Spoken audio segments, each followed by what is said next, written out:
Okay, in this speech, I will start by providing propositions, second and third main arguments. I will explain how these three arguments rebut the points that first prop has said, and then I will provide further refutation of their arguments. So let's start with the second argument. My partner has already explained our first argument, which is about economics. Our second argument is about diplomacy. Put simply, when Africa builds ties with China, with other countries, they are able to grow their base of diplomacy. Right now, Africa has incredibly deep diplomatic ties with Europe, but they do not have deep diplomatic ties with the rest of the world. By embracing Chinese investments, we embrace Chinese diplomacy. And an embrace of Chinese diplomacy is valuable because it gives Africa bargaining power. It gives them leverage. Now, here's the thing. Team Prop does not believe that China should be Africa's only investment partner, just that it should be one of the group. Team Op, on the other hand, believes that all investments into Africa should be cut. The argument that they have made is not only that they believe that China should not be an investment partner, but that no one should invest in Africa. This is a proposition, this is an argument that they have run. This argument is awful because it does not take into account the fact that when economies grow, they grow so much better when they are supported by others. And the thing is, investment from Europe has been tainted by colonialism, but that doesn't mean that investment from China is inherently tainted by colonialism. But even if it is, the option to turn to one of these and say, I'll make a deal with the other, to tell European bargainers, we'll make this deal with China if you do not give us a good deal, allows Africa to leverage this position to gain more favorable deals. This is what my partner was referencing in his POI, that by allowing Chinese investments, we allow Africans to accept better deals, not just from China, but from all investment partners. And we'll move on to our third argument, which is an end to colonialism. The opposition has made an argument that this House's motion is inherently colonialistic. But the truth is that this motion supports an end to colonialism.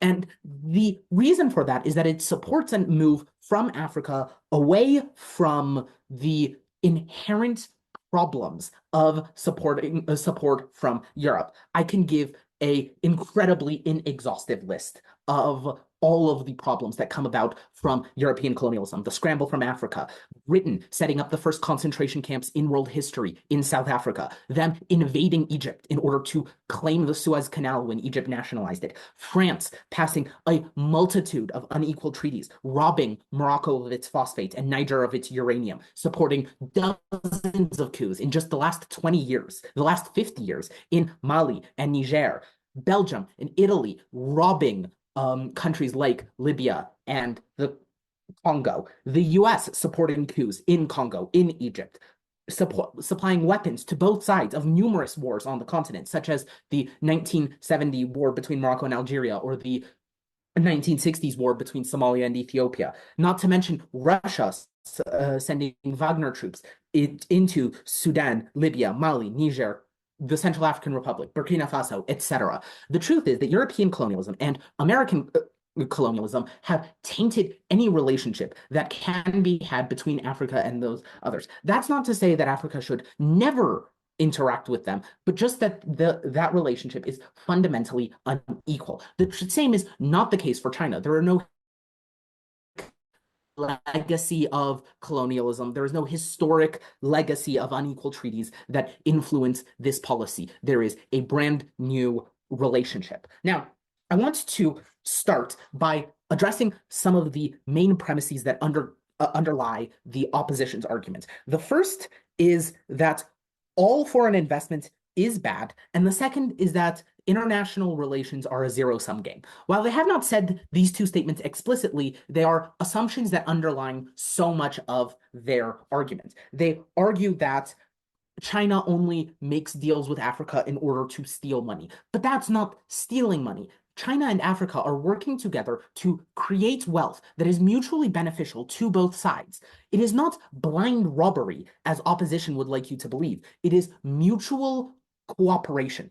And the same is true for their arguments against all foreign investments. It is true that a long legacy of foreign investments in Africa is inherently negative, but that is because it is inextricably linked to colonialism, to European colonialism, to American military interventions, to European theft of materials. But that does not mean that all foreign investment is inherently necessarily evil. It just means that those cases are bad. The truth is that foreign investment is just a way for one country to support the development of another country to the benefit of both, because the country receiving the aid gets to build out its infrastructure, or gets to build out its political system, or gets to build out its economic development, while the country that has provided the aid gets some interest. Now, the opposition has argued against debt as a concept, but the truth is that debt is how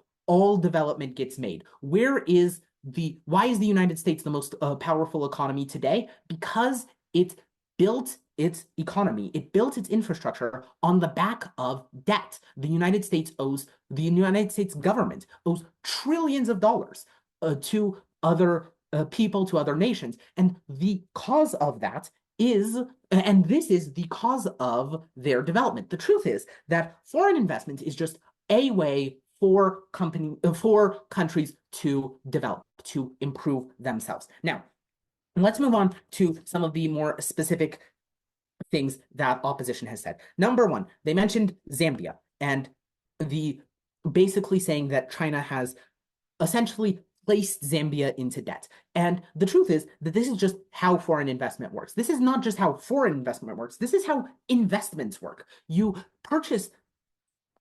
China has essentially given Zambia money to build something. I do not know the specific case of Zambia, but this is how it works throughout Africa.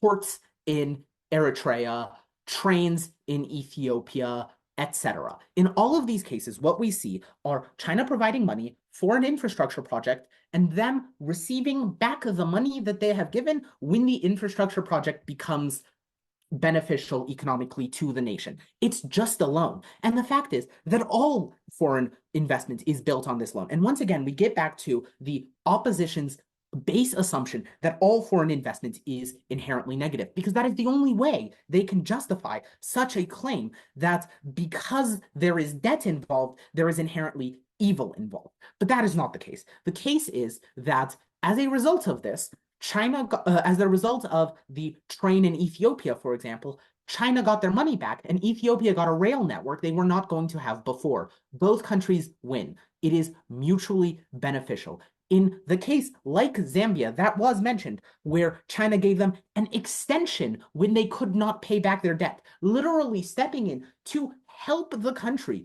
pay its money back because Zambia needed the relief. This is not something we see from many other creditors. It is an act that is not necessary, but is useful to build the relationship between China and Zambia.